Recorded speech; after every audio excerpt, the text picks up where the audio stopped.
Hey guys, Mustang here bringing on Dragon Ball Z, a Dokkan Battle video, and so while we are still patiently waiting for any news on upcoming EZAs so that we have content this week, we know there's a data download coming on, should be the 16th, so hopefully we see the EZA details tomorrow and then data download and then they come out, I guess, Thursday in-game. But we'll have to wait and see. So while we wait for those EZAs, I wanted to jump ahead a little bit to part 2 and talk about the potential EZAs that we are going to see coming up in that part. Now, obviously, this is going to be largely speculation because we don't know exactly like who the part 2 units are outside of the leak that we've seen for a Dokkan Fest LR Omega Shenron.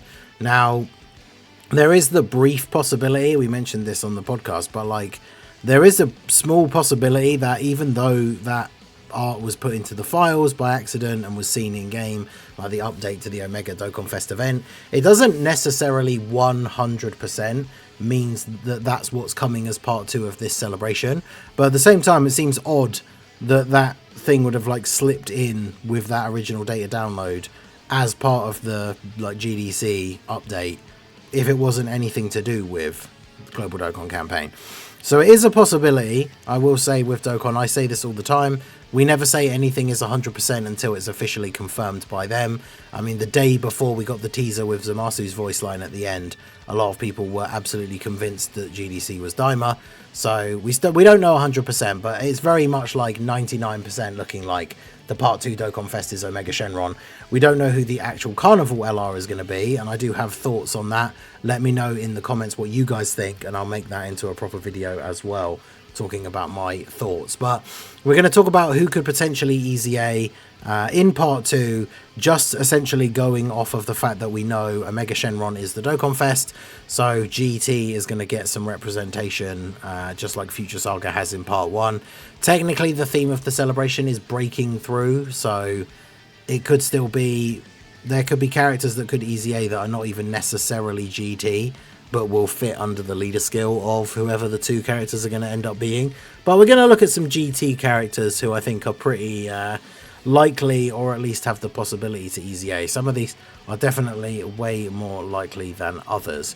Now, the first one that we're focused on here is STR Omega Shenron, and this obviously would be his super EZA, because he already has an EZA. I feel like this is almost guaranteed, right?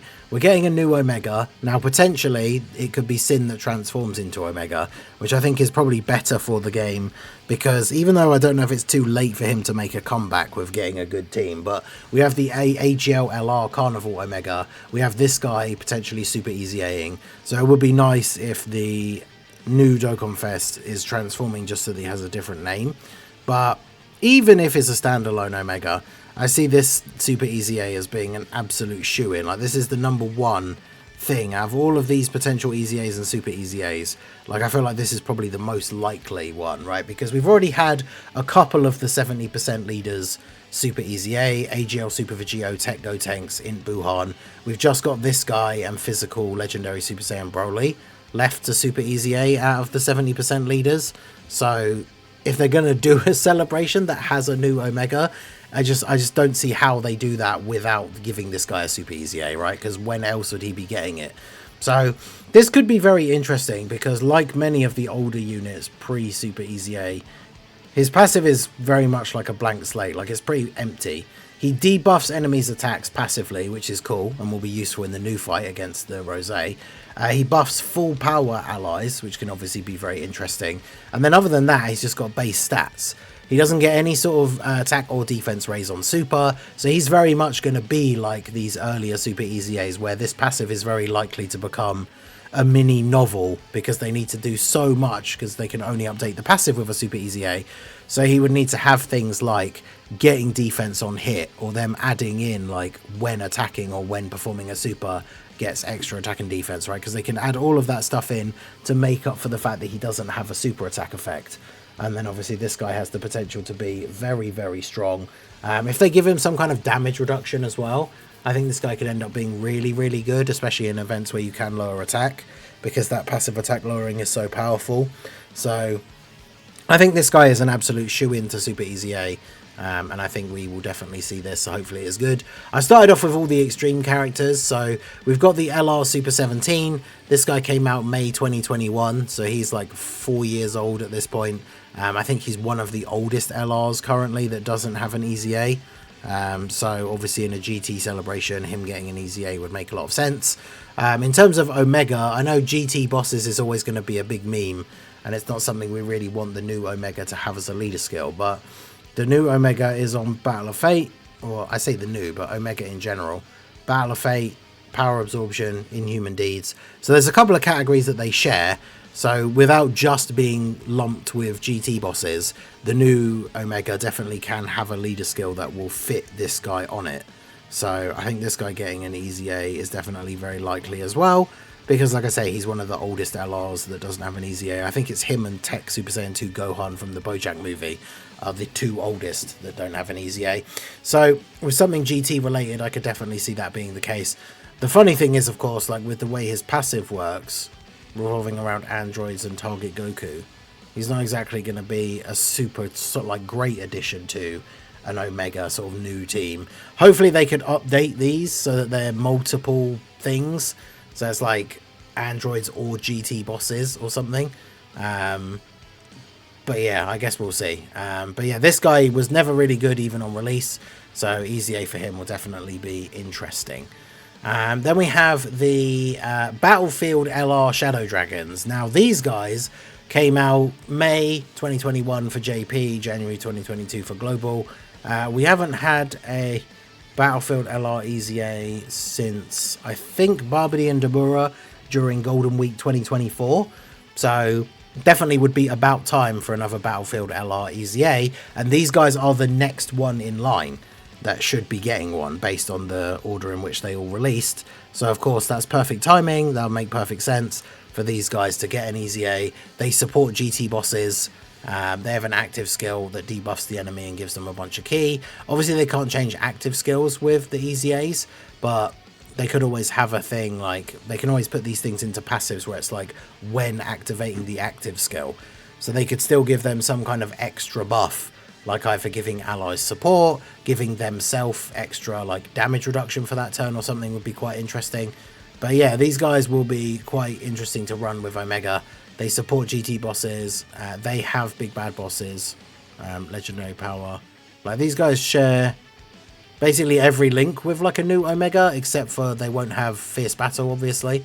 But yeah, these guys getting an EZA could actually be really good. Battlefield EZAs are always a bit weird because like the Barbary and Dabura were good, but obviously when it comes to like the currency and everything and how the Battlefield economy sort of works, there'd be a lot of people that wouldn't even necessarily be able to get all the medals to EZA them, or don't have all the copies of them to have them rainbowed because they obviously try and save their currency and don't just go in for every new thing that comes out.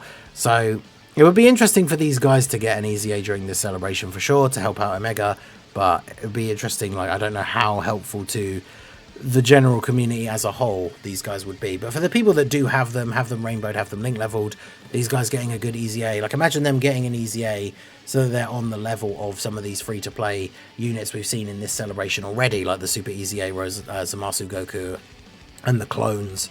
Like these guys could be really, really good. So that's really it when it comes to extreme for like GT bosses, for characters that still need EZAs. There are obviously sub units, like there's the physical Nova, although technically he's a super class. It'd be funny if they finally did something with the free to play Ice Shenron that you can farm from the Omega Dokkan Fest, because he's one of those units that's still just a level 100 UR. So giving him like a TUR awakening to make into like a support unit for the team or something could be quite interesting. There's the Tech Sin banner unit and the Ice and Nova banner units, which again could be interesting, but sub EZAs are a touchy subject with Dokkan, I guess. They often seem to forget that they exist, but it is what it is. So for some super class characters, I know we've talked about this guy a whole bunch. I've made at least one video on him in the last month or so leading up to GDC, especially thinking it was Daima and this guy having the Super Saiyan 4 connection to Daima. But if we're doing GT, we don't know who the Carnival character is going to be. I still think it's very likely to be Tag Super Saiyan 4s, or even if it's not, I feel like it's going to be Super Saiyan 4 related in some way. Like I said, I'm going to do a video going over all the options, but standalone Gogeta, full power Goku, standalone Super Saiyan 4 Vegeta, who knows. But I feel like Super Saiyan 4 will be involved in the Carnival LR in some way, shape or form, even if it is like a transformation or an active skill or something, right? So anything Super Saiyan 4 related being to do with the Carnival character, we're probably going to see this guy get an EZA. He is, I think, is he the oldest TUR without an EZA? No, it's Physical Angel Frieza and then this guy. So this guy's the second oldest TUR that doesn't have an EZA. So this guy could obviously be very, very good. At the moment, he is just all stats and then attacks effective against all types and a 50% chance to counter supers. So there's a lot of things that they could do with him. He has greatly raised attack and defense on super, so if he gets any sort of built-in additional, that would obviously be very helpful. But I know this is a very big, much anticipated EZA for a lot of people. So let me know what you guys would do for Int Super Saiyan 4 Gogeta's EZA down below in the comments. But other than this guy, we have a couple of other potential interesting options. There's the Tech Pan, who's from 2022, so she's like 3 years old, but obviously the Gogeta is newer, so I think it would be weird if we got Pan and not Gogeta, but there's always the possibility that we could get more than one, right? And so this Pan having a leader skill that revolves around GT Heroes as the plus 30%, so we've got Bond of Friendship or Dragon Ball Seekers, stacks attack on the supers, essentially wants to be used with a Goku, a GT Goku, and then has the active skill with a GT Heroes Goku. I guess it depends, like, if the Part 2 Carnival LR has nothing to do with Goku, I think the chances of her getting getting an EZA drastically decrease. But if it was like full power Super Saiyan 4 Goku or reversible exchange Vegeta plus Goku, then obviously that would play into her passive quite well. And so she could get one. I think it's less likely for Pan. Like, I feel like Gogeta is a shoe-in as the superclass EZA, but Pan's definitely an option on the table. But also, interestingly, when it comes to Pan, I always forget this unit even exists now, I guess, because the GT B-Pan, I don't know why I said GT, but B-Pan, she got her EZA in 2021. So even her EZA is like 4 years old at this point.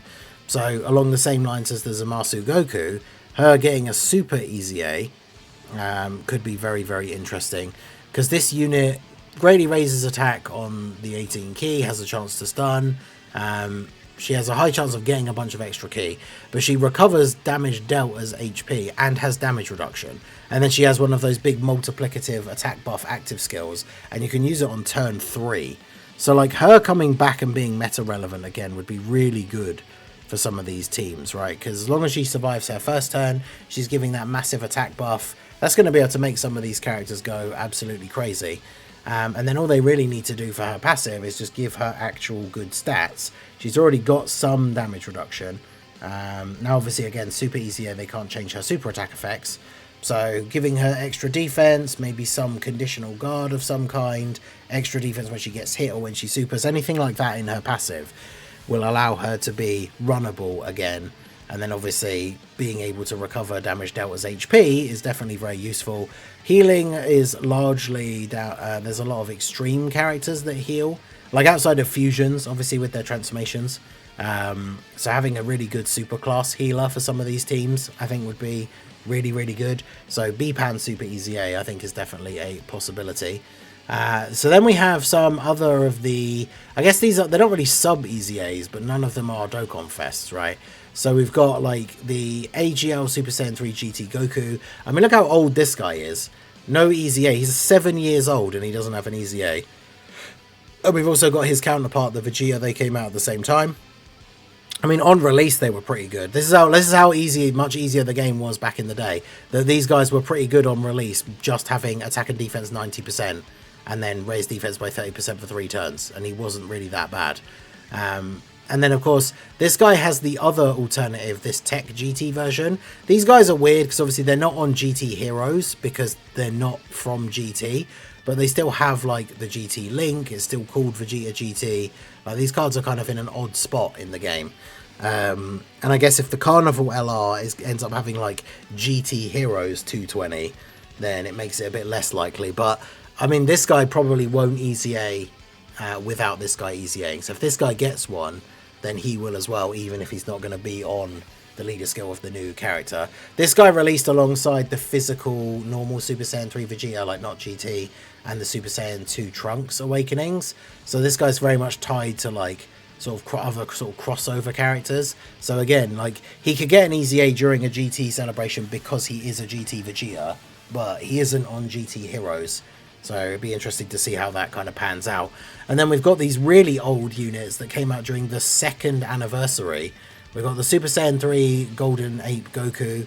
Now this guy is always going to be in a weird spot nowadays with the way events work, because if he gets an EZA, his EZA could be really, really good, and then he can't be used in like half the events in the game anyway, because he's got one of those nuking style leader skills. So he's banned from a bunch of the events in the game. So even if he ends up getting a really good EZA, you're not going to be able to use him in a lot of events, which is quite disappointing, because he was basically great on release, came out with the STR Super Saiyan 4 Goku, and not only did they share a bunch of links, including Saiyan Raw, but he buffed Allies attack. So it was basically that release in the 2nd year, that Super Saiyan 4 Goku was the hardest hitting unit in the game, linked up with this guy and his support, was one of the first units in the game that could consistently hit 1,000,000 attack stat, which was kind of crazy back then. But this guy's just been sat around waiting ever since the 2nd anniversary, so he's like 8 years old at this point, which is crazy. And then these guys also came out during the 2nd anniversary, the STR Trunks and the Physical Pan, who just gives support, and then the Trunks is just when attacking gets extra attack. Like that's how basic these passives were then, but like when these units released, they genuinely weren't even like that bad, especially with the Super Saiyan 4 Goku leading a Super STR team. Like you could run this Trunks on his team back then and he would be fine for the most part. Like obviously he's not going to be eating big boss supers or anything, but yeah, these guys getting EZAs would be good, like especially the Physical Pan. Just having another support unit that is actually good and actually runnable for these teams is always going to be helpful. But yeah, these guys are like 8 years old at this point and they don't have EZAs, which is genuinely wild to me. So when it comes to part 2 stuff, like I say, I feel almost certainly we will see this guy Super EZA to go along with Omega, and Gogeta get an EZA to go along with whoever the superclass character is. But let me know what you think down below in the comment section. Which EZAs do you think are most likely? Super EZAs? Will we see any sub EZAs, or will Dokkan continue to pretend that they don't exist? Let me know all your thoughts down below in the comment section. So that is going to be it for the video, guys. This has been the Masked Ningen. Smash that like button, subscribe to the channel if you are new, check out the links down below, and I will see you all again soon. Have a good one.